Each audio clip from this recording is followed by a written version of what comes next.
और पंजाब ने भी हमको बहुत सम्मान दिया है, बहुत सम्मान दिया है। अब मैं इसी शब्दों के साथ आपसे आग्रह करूंगा, भाई साहब को सुनने के लिए हम लोग आए हैं। जय हिंद, जय भारत। मधुनी जी, सिर्फ 2 मिनट आपके बीच में आप आइए, अपने विचार रखिए, सिर्फ 2 मिनट में आपसे रिक्वेस्ट करूंगा। उसके बाद मैं एक बार आपको बताना चाहूंगा, हमारे बीच में विनय रोहिला जी भी पधारे हैं, जो मंत्री हैं उत्तराखंड में, राज्य मंत्री हैं। आपका सर बहुत बहुत स्वागत है, बहुत बहुत आभार है। मधुनी, सबसे पहले भारत माता की, भारत माता की। मैं सबसे पहले उत्तराखंड के यशस्वी मुख्यमंत्री आदरणीय श्री धामी जी का इस पंजाब की पावन धरती पर हार्दिक स्वागत और अभिनंदन करता हूं। उसके साथ मंच पर उपस्थित हमारे हर चीज अजीज श्री खन्ना जी, उनका भी हार्दिक स्वागत करता हूं और धन्यवाद देता हूं कि उन्होंने हमारे सबसे प्रिय नेता धामी जी को हमारे बीच में बुलाया। इसके लिए जोरदार तालियां खन्ना जी के लिए और पूरी टीम के लिए। साथियों, में एक चीज कहना चाहूंगा कि पूरे देश के अंदर आदरणीय मोदी जी की चर्चाएं देश विदेश में हर जगह है। उसके बाद हमारे योगी जी की चर्चाएं हर जगह होती है। लेकिन एक बात कहना चाहूंगा कि आज की डेट में आदरणीय मुख्यमंत्री धामी जी ने जो काम उत्तराखंड में किया है, इसलिए उनकी चर्चा देश विदेश में होने लगी है। उत्तराखंड पहला ऐसा प्रदेश बना है जिसने यूजीसी को लागू करने का पहला गौरव प्राप्त किया। इसके लिए मैं धामी जी को बहुत बहुत धन्यवाद देता हूं। आज हमारे प्रदेश का नाम पूरे देश के अंदर सबसे पहले स्थान पर लिया जाता है कि उत्तराखंड पहला ऐसा देश है और आदरणीय धामी जी ऐसे मुख्यमंत्री हैं जिन्होंने पूरे देश के अंदर यूजीसी को सबसे पहले लागू किया। इसके लिए बहुत बहुत धन्यवाद, आभार है। आपने हमारा नाम, हमारा सम्मान बहुत ऊपर किया है, इसलिए हमें आपसे गर्व है। जब भी हम जाते हैं कि आपका मुख्यमंत्री कौन है, हम कहते हैं आदरणीय धामी जी हैं। सर, निवेदन करूंगा, भगवान से प्रार्थना करूंगा कि आपका ये यशगान, आपका आत्मसम्मान हमेशा दिनों दिन बढ़ता रहे और हम इसी तरह से सम्मानित हो रहे हैं आपके द्वारा। बहुत बहुत धन्यवाद सर। बाकी उत्तराखंड के जितने भी लोग इस जीरकपुर मंडल में पूरे पंजाब के अंदर है, ये सभी जानते हैं कि सारे के सारे लोग भारतीय जनता पार्टी के साथ जुड़े हुए हैं और तन मन धन से पूरे लगन से लगे हुए हैं। लोगों ने झंडे गाड़े हुए हैं चंडीगढ़ में भी और पंजाब के अंदर भी। और मुझे पूरा विश्वास है कि यहाँ पे हमारे जो कैंडिडेट है बीजेपी के माननीय प्रदीप कौर जी, वो मेजोरिटी वोटों से जीत करके आएंगे और हमारा प्रतिनिधित्व करेंगे। गुजारिश है हमारे मंडल के प्रधान प्रदीप जी से। प्रदीप जी, सिर्फ 1 मिनट में आप प्लीज स्वागत कीजिए। सबसे पहले सबको जय श्री राम, जय जय श्री राम। बहुत ही सम्मानित हमारे उत्तराखंड के मुख्यमंत्री श्री धामी साहब, उनका बहुत बहुत स्वागत, अभिनंदन, आभार कि आज वो हमारे बीच में आए हैं। साथ ही उनके साथ गुरवीर जी, संजीव खन्ना जी और मंच पर उपस्थित जितने भी हमारे सज्जनगण हैं, सबको जय श्री राम। मैं मंडल 2 जीरकपुर भारतीय जनता पार्टी की तरफ से आप सभी लोगों का जो इतनी दूर से इतनी गर्मी में समय निकाल के आए हैं, मैं उन सबका धन्यवाद करना चाहता हूं। सबका बहुत बहुत आभार। बहुत ज्यादा ना सामान लेते हुए मैं सबसे गुजारिश करता हूं, इस कार्यक्रम के बाद भोजन की व्यवस्था है, सब भोजन अवश्य लेके आए। जय श्री राम। अब मेरी गुजारिश हमारे बड़े भाई गुरवीर जी बराड़, जो मैं आपको बता दूं सादुल शहर से हमारे विधायक हैं, मेरे बड़े भाई हैं। और एक और चीज मैं बताऊंगा खन्ना जी, इनके दादाजी और मेरे दादाजी बहुत अच्छे मित्र थे। मेरा इनसे भी परिचय होना में, इनको कई चीजें हैं जो बाद में हम शेयर करेंगे। तो मैं आज हम बड़े खुश नसीब हैं, हमारी आज बड़ा हमें अच्छा लग रहा है कि हमारे इस लोकसभा के जो प्रभारी हैं वो गुरवीर जी बराड़ हैं और अगले कई दिन हम लोग साथ में काम करेंगे। तो ये हमारा सौभाग्य है। जय श्री राम। भारत माता की वंदे वंदे। जीरकपुर की इस बैठक में हम सबका सौभाग्य है कि पूरे भारतवर्ष से देवभूमि के के नाम से जाने वाले उत्तराखंड के हमारे यशस्वी लोकप्रिय मुख्यमंत्री आज हमारे बीच में है। पुष्कर धामी जी के लिए जोरदार तालियों से इनका स्वागत किया जाए। इनके साथ संगठन के बहुत वरिष्ठ कार्यकर्ता राज्य मंत्री उत्तराखंड श्री विजय रूपाली जी भी इनके साथ बजाए, इनका भी जोरदार तालियों से स्वागत। आज के कार्यक्रम के संयोजक श्री संजीव खन्ना जी, मंडल अध्यक्ष प्रदीप जी, सम्मानित मंच और मेरी तरह ही राजस्थान से प्रवासी प्रभारी के तौर पे यहाँ मंच की शोभा बढ़ा रहे आपके बीच में काम कर रहे पूर्व जिलाध्यक्ष और पूर्व विधायक अशोक नागपाल जी, मैं आप सभी का धन्यवाद करना चाहता हूं कि कल रात को आपके लिए कार्यक्रम के लिए हमने कहा और संजीव खन्ना जी ने, आप सब ने और पूरी भारतीय जनता पार्टी की टीम ने मिलकर के जो शानदार स्वागत आपने किया है, आप सभी इसके बधाई के पात्र हैं। और हमें खुशी है हमारे बीच में एक ऐसा कार्यकर्ता जिन्होंने मिसाल पेश की है, और भारतीय जनता पार्टी ही ऐसी पार्टी है जो एक कार्यकर्ताओं को प्रधानमंत्री भी बन सकता है, राष्ट्रीय अध्यक्ष भी बन सकता है, मुख्यमंत्री भी बन सकता है। तो इसका एक उदाहरण आपके सामने श्री पुष्कर धामी जी भी है, जिन्होंने जी जान से इस पार्टी की सेवा की और पार्टी युवा मोर्चा पार्टी में काम करते करते प्रधानमंत्री मोदी जी के सबसे निजी और सबसे खास प्यारे कार्यकर्ताओं में इनका नाम आता है।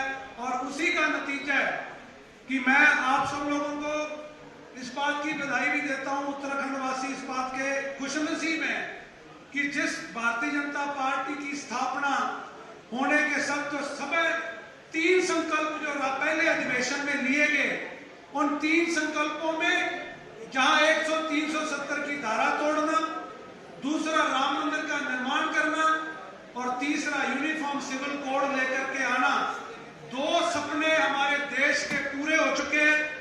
2 नरेंद्र मोदी जी के कार्यकाल में पूरे हो गए हैं और तीसरे की स्थापना अगर किसी ने की है तो वो नाम पुष्कर सिंह जी धामी है, जिन्होंने उत्तराखंड से यूनिफॉर्म सिविल कोड की स्थापना की। तो मैं पटियाला में पिछले 20 दिन से, क्योंकि हमारे राजस्थान के चुनाव पहले चरण में हो गए थे, उसके बाद हमें दूसरा चरण में पंजाबी होने के नाते और मैं चंडीगढ़ पे डीएवी कॉलेज और यूनिवर्सिटी का स्टूडेंट रहा हूं, तो मुझे पटियाला में लगाया गया। 20 दिनों में जो पंजाब की नब्ज हमने टटोली है, जो गांव-गांव हर विधानसभा में हर मंडलों में हम गए हैं, चाहे वो शतराना हो, गनौर हो, जीरकपुर डेरा बस्सी हो, चाहे पटियाला शहर हो, चाहे कोई बस्तियां हो, जो प्यार और उत्साह मुख्यमंत्री महोदय हमने मोदी जी की रैली में देखा, पंजाब के लोग हैरान होकर के जिस तरीके से प्रधानमंत्री मोदी जी ने आए, जिस तरीके से लोग उनको देखने के लिए उमड़े और जो उत्साह उस सभा में था, हमारा दिल गदगद हो गया। क्योंकि मैं जब फिरोजपुर में प्रधानमंत्री जी आए और आप सब लोगों को पता है कि कुछ शरारती तत्वों ने प्रधानमंत्री जी का एक पुल के ऊपर रास्ता रोका और हम वो सभा नहीं करा पाए। मुख्यमंत्री महोदय वो दिल में थी, वो टीस हम 2 साल से लेकर के घूम रहे थे कि हम पंजाब में थे और कार्यक्रम नहीं हुआ। ऐसा कार्यक्रम, भव्य कार्यक्रम पटियाला में हुआ कि भारतीय जनता पार्टी आज यहां से जीत करके जाएगी, मैं आपको विश्वास दिलाता हूं। और आज लोगों ने, पंजाब के लोगों ने आम आदमी पार्टी को बदलाव के नाम पर के वोट दे करके देखा। धोखा जो हुआ है, जो इनके साथ छलावा हुआ है, आज उसका बदला लेने के लिए पंजाब के लोग तैयार बैठे हैं। और मैं विश्वास दिलाता हूं, भारतीय जनता पार्टी जहां भी गई है, उसके बाद लगातार वहां की सरकारें रिपीट हुई है। आज से 10 साल पहले तक उत्तराखंड और यूपी, राजस्थान, ये तो हमारा गढ़ था, जहां नॉर्थ ईस्ट, साउथ में हमारा पंच एमएलए तक नहीं हुआ करता था। आज लगातार वहां सरकारें जीत रही हैं, एमपी जीत रहे हैं, क्योंकि प्रधानमंत्री मोदी जी के रूप में जनता को विश्वास है। तो मैं ज्यादा आपके और धामी जी के बीच में ज्यादा समय नहीं लूंगा। मैं एक बात विश्वास के साथ कह सकता हूं कि आप सब लोग अगर मेहनत करेंगे, आपका एक एक वोट देश के निर्माण का वोट है, आपका एक एक वोट देश के विकसित भारत का वोट है, आपका एक एक वोट प्रधानमंत्री मोदी जी की मजबूती देने का वोट है। ये आने वाले 5 दिन आप हमें दे दीजिए। ये 5 दिन में मैं यहाँ बैठे प्रत्येक कार्यकर्ता के चरणों में ये निवेदन करता हूँ कि आप एक विनती माने कि आप ज्यादा से ज्यादा पोलिंग कराएं, ज्यादा से ज्यादा पोलिंग कराएं। अगर आप अपने विचारधारा के लोगों को पोलिंग बूथ तक लेकर के चले गए तो निश्चित तौर पर महारानी प्रनीत कौर जी जीतेंगी। और मुझे विश्वास है कि प्रधानमंत्री जी जिस दिन दिल्ली में पहली शपथ ग्रहण इसमें करेंगे, उस पहली लिस्ट में आपका भी कैबिनेट मंत्री के रूप में नाम आएगा। और भारतीय जनता पार्टी जिंदाबाद। और पटियाला भी देश के सुरमौर विकास के ऊपर, उसमें भी आपका नाम शामिल होगा। इतना ही कहता हुआ मैं आपकी इजाजत लूंगा। जय हिंद, जय भारत। अभी बड़ी खुशी की बात यह है कि हमारे बीच में जो नवीन मलिक जी, जो मलिक इंडस्ट्री के मालिक हैं, ये आज भारतीय जनता पार्टी का दामन थाम रहे हैं। तो कृपया जोरदार तालियों से इनका स्वागत कीजिए। मलिक साहब, हमारे इस परिवार में आपका बहुत बहुत स्वागत है। इसके बाद समय का अभाव है, मैं वीर रोहिला जी से मैं रिक्वेस्ट करूंगा कि सर कृपया आप आइए और दो शब्दों के साथ। मंत्री साहब अरे आगे से हट जाओ जरा, अरे आगे से हट जाओ भाई। कौन मंत्री साहब से मेरी रिक्वेस्ट है कि कृपया वो अपना संबोधन शुरू करें। भारत माता की जय, भारत माता की जय, नरेंद्र मोदी जिंदाबाद, नरेंद्र मोदी जिंदाबाद, पुष्कर धामी जिंदाबाद, पुष्कर धामी। जिंदाबाद। मित्रों, भाइयों और बहनों, आज इस जीरकपुर में आपने इस तपती गर्मी के अंदर और उठती हुई गर्म हवाओं के बीच जब माननीय मुख्यमंत्री श्रीमान पुष्कर धामी जी को पता लगा कि जाना बहुत जरूरी है, आप सब लोगों का आग्रह है, तो हमारी 3 सभाएं अभी लुधियाना में थी। 3 सभाओं की 2 सभाएं करके और यहाँ पर हमने वहां से प्रस्थान किया। ऐसे भव्यनिष्ठ, व्यवहारिक और सम्मानीय कार्यकर्ताओं के बीच में आज इस सम्मानित मंच पर हमारे माननीय मुख्यमंत्री श्रीमान पुष्कर धामी जी, मैं चाहूंगा एक बात करता धामी से अभिनंदन किया जाए, जोरदार तालियों से अभिनंदन किया। मित्रों, इसी कार्यक्रम के बीच में उपस्थित आदरणीय अशोक नागपाल जी, संजीव खन्ना जी, जिनके सहयोग कार्य प्रणाली योग्यता व्यवहार से ये कार्यक्रम स्थापित हुआ। मित्रों, हमारे बीच में श्री जयकिशन नेथानी जी, सतीश तिवारी जी एवं प्रदीप शर्मा जी, सम्मानित बंधु भाइयों बहनों और पत्रकार बिंदुओं। मित्रों, मैं कहना चाहता हूं कि आज आपके बीच में जो कार्यक्रम है उसको माननीय मुख्यमंत्री जी का जिस प्रकार से आगमन हुआ है, इसी प्रकार से माननीय मुख्यमंत्री जी पिछले 30 से 35 दिनों से लगातार उत्तरांचल से निकलकर दक्षिण भारत के प्रत्येक राज्य से होते हुए आज उत्तर भारत में जब आप पिछले 15 दिन से है और उत्तर भारत के अंदर भी आज पंजाब में जीरकपुर में आपके बीच में उपस्थित हुए हैं।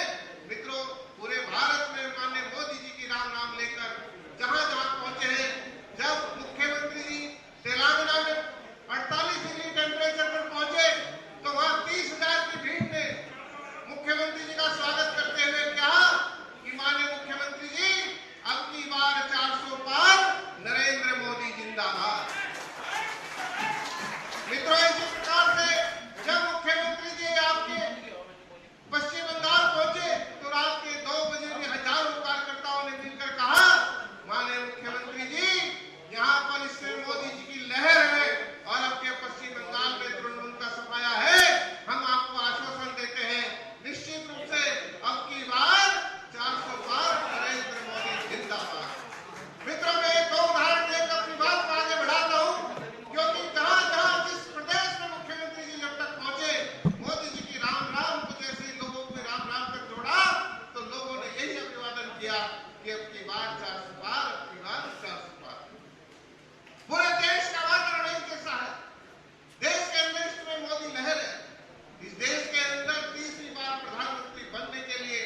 साहब, मैं आपको बताना चाहूंगा, टीम संजीव खन्ना जो हमारी यहाँ टीम है, उस टीम के कोर सदस्य हैं हमारे जतिन जी जो डायरेक्टर हैं, सामुन जी जो सिंगर हैं, जो गाने बनाते हैं।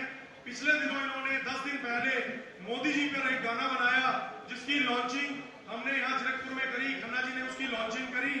तो वो संगीत, वो भजन, वो गीत हम आपको सुनाना चाहते हैं। जतिन जी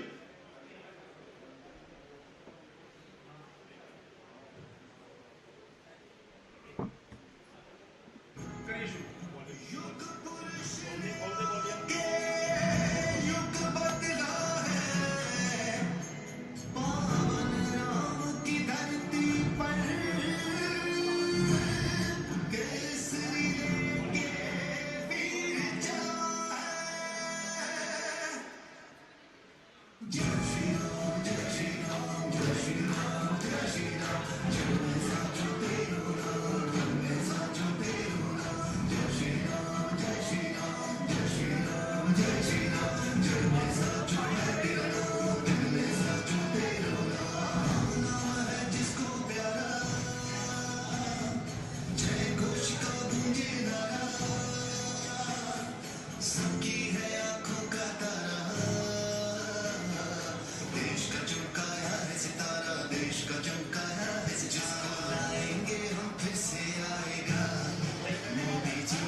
से आएगा मोदी जी हमारा।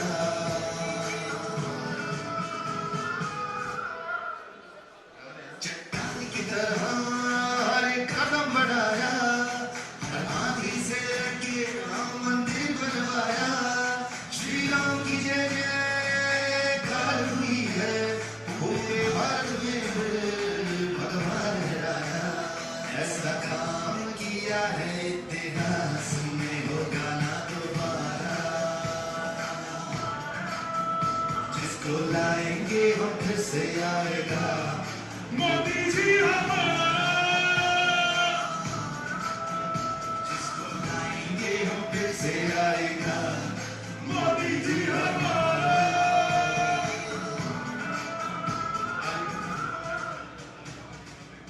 सभी साथ दीजिए, सभी गुनगुनाइए।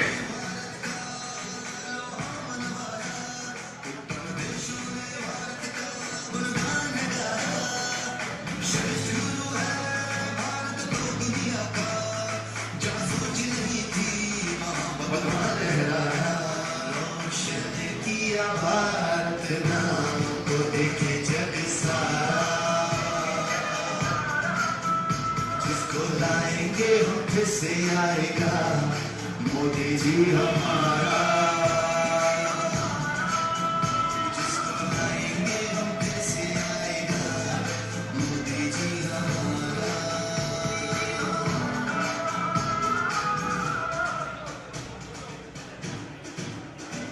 शब्दों को अपने कृपया ये रश जो आपने फिर कर दिया, मैंने पहले अनाउंसमेंट की थी, एक सब एक बार साइड में हो जाइए। बेसब्री से सुनने के लिए मैंने आपसे हाथ जोड़ के विनती करी थी, आपने व्यवस्था फिर खराब कर दी। वंदे मातरम।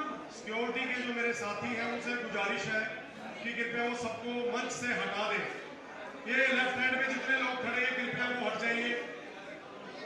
सबसे माफी मांगते हुए कह रहा हूँ कि इनके कार्यक्रम रात तक है, लेट हो गए तो सारा दिन अव्यवस्थित हो जाएगा। प्लीज मेरा निवेदन श्री जो व्यवस्था मैंने बनाई थी वो आपने खराब कर दी। भारत माता की एक एक करके हम गा रहे थे, सिक्योरिटी से मेरी गुजारिश हटा दीजिए। धामी जी बोल रहे हैं अभी, कृपया सब शांत हो जाइए, अपने अपने स्थान पे चले जाइए। बोलिए जय बद्री विशाल, जय बाबा केदार, गंगा मैया की, यमुना मैया की, पूर्णागिरी मैया की, बोलियो महाराज की, काली देवी की, मनसा माता की, सचखंड श्री हरिंदर साहब की, जो बोले सो निहाल।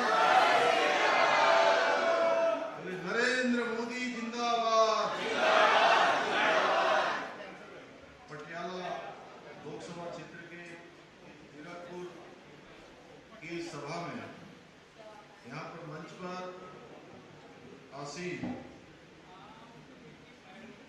श्री अशोक नागपाल जी, हमारे पूर्व विधायक राजस्थान और यहाँ के प्रभारी हल्का इंचार्ज पंजाब श्री संजीव खन्ना जी, श्री विनय रोहला जी, मेरे सहयोगी जय किशन नथानी जी, संजीव तिवारी जी, प्रदेश संयोजक प्रदीप शर्मा जी, मंडल प्रधान, हमारे साथी और राजस्थान से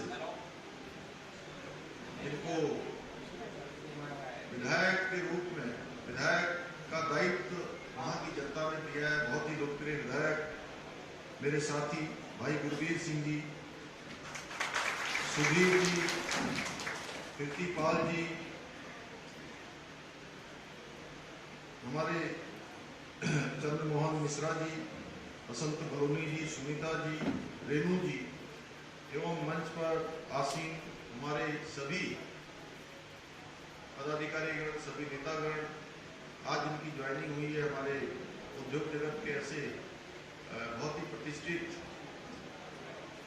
जिनका हम सब लोगों ने यहाँ पर स्वागत किया है एवं आज कार्यक्रम में बड़े शॉर्ट नोटिस पर बड़ी संख्या में उपस्थित हुए मेरे सभी बड़े बुजुर्ग, सभी माताएं, बहनें और मेरे नौजवान साथियों और हमारे सभी कलाकार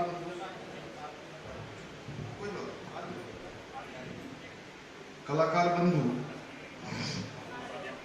मैं सबसे पहले तो आप सब जो यहाँ पर एकत्र हुए हैं, मैं आप सबको देवभूमि उत्तराखंड के मुख्य सेवक के रूप में देवभूमि से आप सबके बीच में आया हूँ। आप सबको मैं प्रणाम करता हूँ, आप सबका मैं स्वागत करता हूँ, आप सबका अभिनंदन करता हूँ। इतनी अधिक गर्मी में आप सब लोग यहाँ पर एकत्र हुए हैं, इससे साफ पता चलता है कि पंजाब आदरणीय मोदी जी को तीसरी बार प्रधानमंत्री बनाने में अपना सहयोग करना चाहता है, अपना योगदान देना चाहता है। और मैं भी आप सबके बीच में पटियाला लोकसभा की प्रत्याशी श्रीमती प्रनीत कौर जी के लिए आप सबका समर्थन, आप सबका आशीर्वाद मांगने आया हूँ। पटियाला लोकसभा के चहुमुखी विकास हेतु हम सबको मिलकर यह सुनिश्चित करना है कि आगामी 1 जून को होने वाले इस चुनाव में एक एक वोट कमल के फूल वाले बटन को देना है। एक एक वोट की आपकी ताकत से हमारा देश मजबूत होने वाला है। एक एक वोट से विकसित भारत का संकल्प पूरा होने वाला है। एक एक वोट से इस पटियाला लोकसभा और पंजाब और देश के अंदर समृद्धि आने वाली है, देश का भविष्य बनने वाला है, क्योंकि कमल पर दिया हुआ हर एक वोट सीधे सीधे हमारे प्रधानमंत्री आदरणीय मोदी जी को ताकत देने वाला है, मजबूत करने वाला है। क्योंकि हम सब जानते हैं मोदी जी के नेतृत्व में भारत ने नए कीर्तिमान स्थापित किए हैं। बड़े बड़े एक्सप्रेस वे, ग्रीनफील्ड हाईवे, अनेक हवाई अड्डे देश के अंदर बने हैं। दूसरी तरफ IIT, IIM, एम्स जैसे विश्व स्तरीय शैक्षणिक संस्थान बने, विश्वविद्यालय बने हैं। पंजाब के अंदर 60 सालों तक देश के अंदर एक पार्टी की सरकार रही है, लेकिन एक एम्स तक नहीं खुल पाया था भाई। प्रधानमंत्री आदरणीय मोदी जी ने यहाँ पर एम्स खोला, भटिंडा में एम्स संचालन शुरू हो गया है और आपके बगल में ही देहरादून जिले में ऋषिकेश में, उत्तराखंड में भी एम्स का संचालन शुरू हो गया है, हिमाचल में भी एम्स का संचालन शुरू हो गया है। हर एक राज्य के अंदर जो काम कभी नहीं हुए वो काम आदरणीय मोदी जी के नेतृत्व में हो रहे हैं।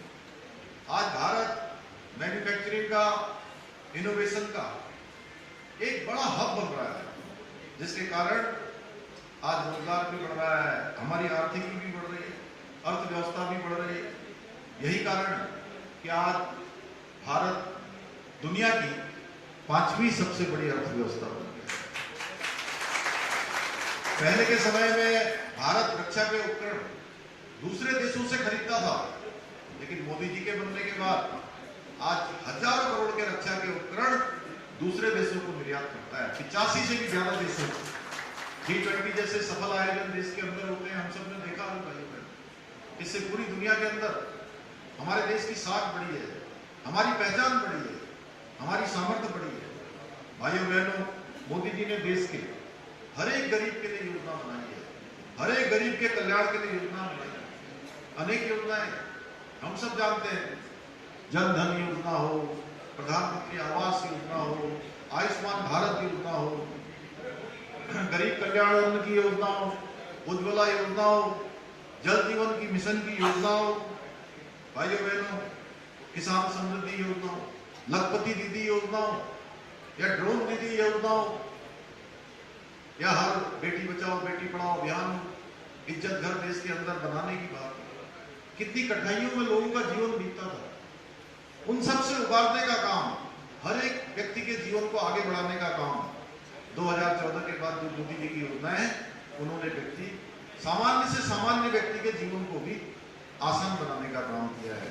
और बहुत सारे कड़े फैसले देश के अंदर लिए गए हैं, जिसके बारे में अभी मेरे से पूर्व बोलने वाले वक्ताओं ने बोला कि कश्मीर के अंदर धारा 370 समाप्त करनी हो, 3 तलाक का खात्मा करना हो, या सीएए का कानून देश के अंदर लाकर जो विदेशों में, बांग्लादेश में, पाकिस्तान में, अफगानिस्तान में हमारे सिख भाई, हिंदू भाई, बौद्ध भाई, ईसाई भाई, फारसी भाई जो दूसरे दर्जे का जीवन यापन कर रहे थे, उनको भारत में शरण देकर, उनको भारत की नागरिकता देकर सम्मानपूर्वक देने का बचाव करना, या देश के अंदर हम सबके 500 साल जिसके लिए हम लोग प्रतीक्षा करते रहे, हमारे आराध्य देव भगवान श्री रामचंद्र जी की प्राण प्रतिष्ठा हो, या भव्य रामचंद्र जी के मंदिर का निर्माण हो, ये कालखंड भी हम सबको ये सौभाग्य भी आदरणीय प्रधानमंत्री मोदी जी के नेतृत्व में प्राप्त हुआ।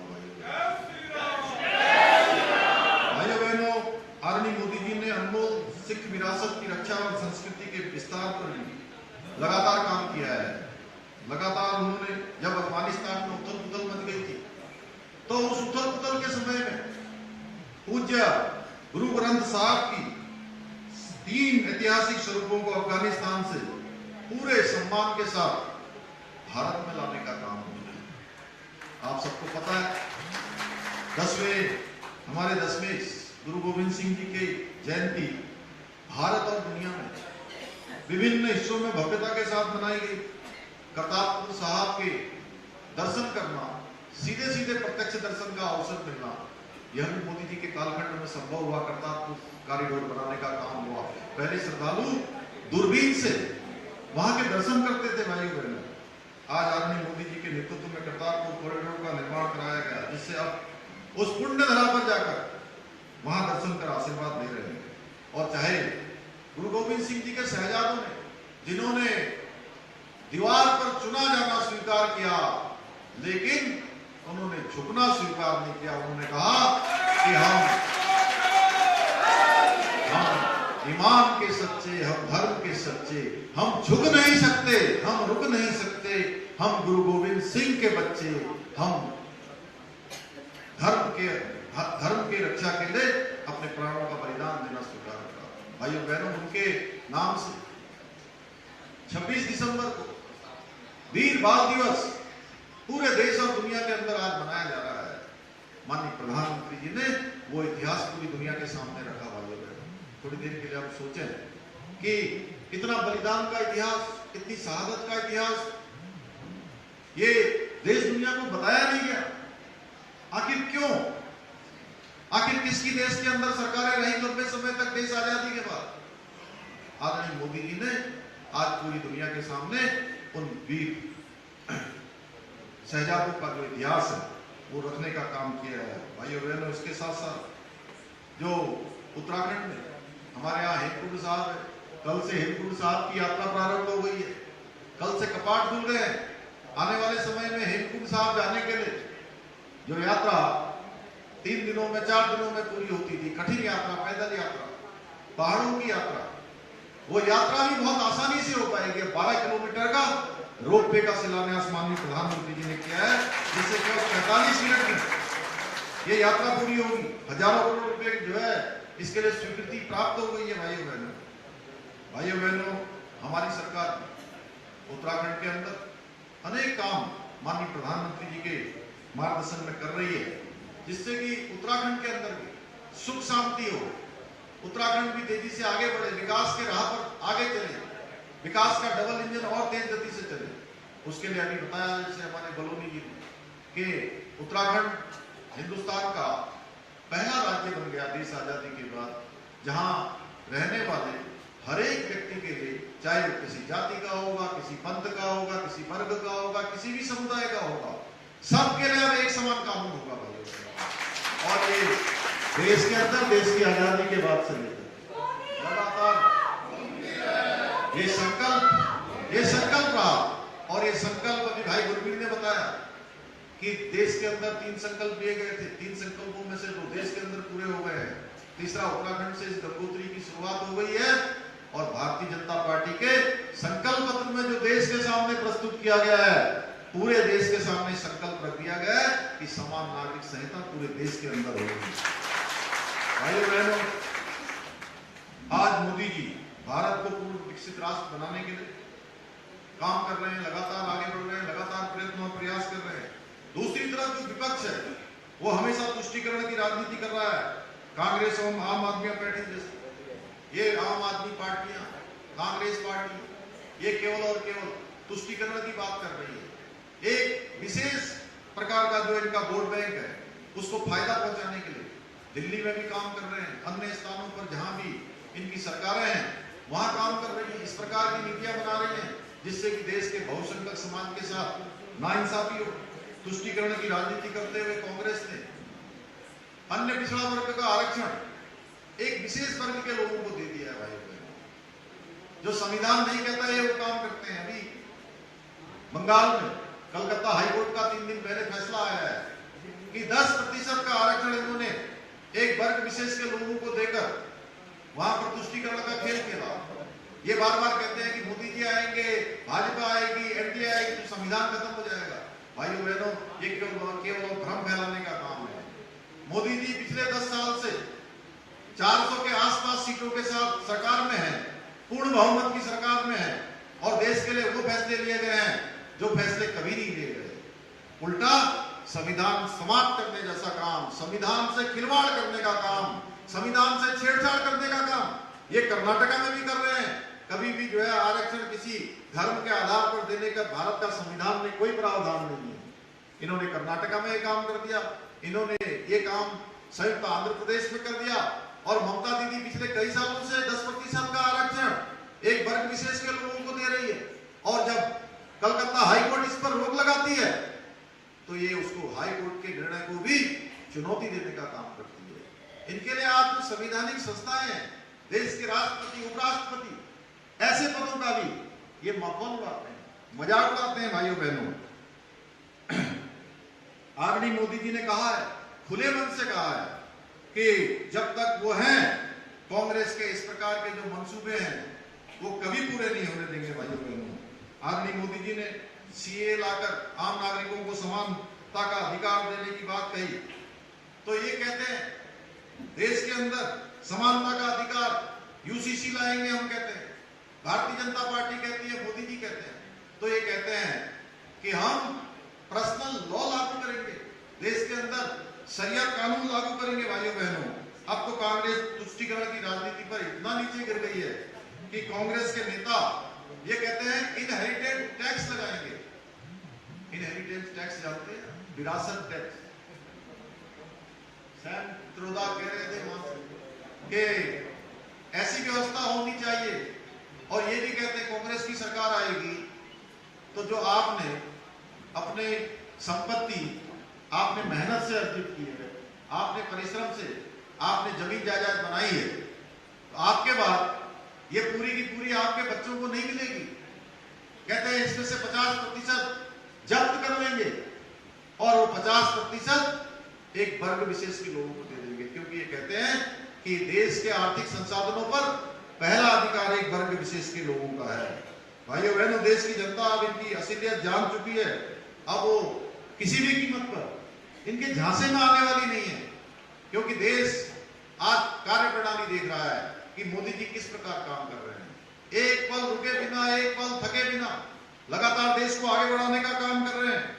आज आम आदमी पार्टी की बात करें तो ये आम आदमी पार्टी और कांग्रेस पार्टी दोनों पार्टियां पंजाब में अलग अलग चुनावों में खड़ी हैं और दिल्ली और हरियाणा में दोनों एक दूसरे के साथ गलबैया कर रहे हैं, एक दूसरे की आरती उतार रहे हैं और पंजाब में एक दूसरे को गाली देकर ढोंग कर रहे हैं या आपस में एक दूसरे को ठगने का काम कर रहे हैं।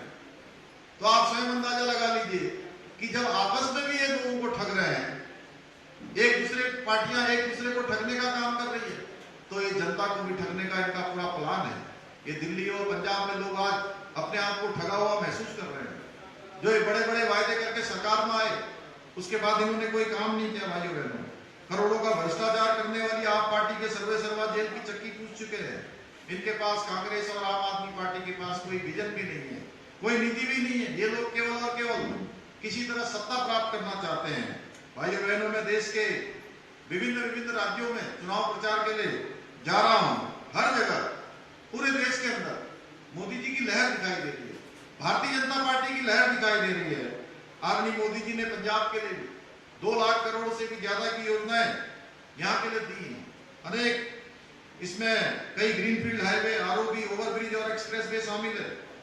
आजादी के 60 सालों में कांग्रेस ने पंजाब के लिए कोई उपलब्धि नहीं है इनकी सरकार के द्वारा। इसलिए भाइयों बहनों, पटियाला लोकसभा क्षेत्र से पूरे पंजाब को और अधिक विकसित और बेहतर बनाने के लिए आप सबको आगे आना है। आप सबको यहां से आज कड़ी मेहनत करनी है। 5 दिन अभी गुरवीर ने कहा कि 5 दिन रह गए हैं। 5 दिनों में अब आप लोगों को जो भी जागृत नहीं है उन सबको जागृत करना है, सबको चेतन में लाना है, सबको तो ये असलियत, ये सब हकीकत ये बतानी है। और एक दिन को पटियाला के हर बूथ पर कमल खिलना चाहिए, हर बूथ पर कमल खिलाना है। बताइए, आप सभी लोग पटियाला के हर बूथ पर कमल खिलाने के लिए तैयार हैं? तैयार है ना? आदरणीय मोदी जी को तीसरी बार